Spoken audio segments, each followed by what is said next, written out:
युद्ध परिश्रान्तम् समरे चिन्तया स्थितम्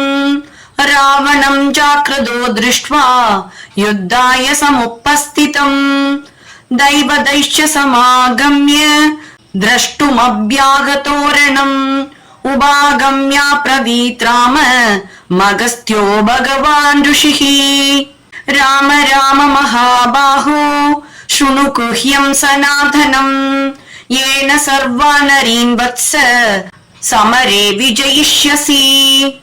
आदित्य हृदयं पुण्यं सर्वशत्रुविनाशनम् जयावहं जपे नित्यमक्षयं परमं शिवम् सर्वमङ्गलमाङ्गल्यं सर्वपापप्रणाशनम्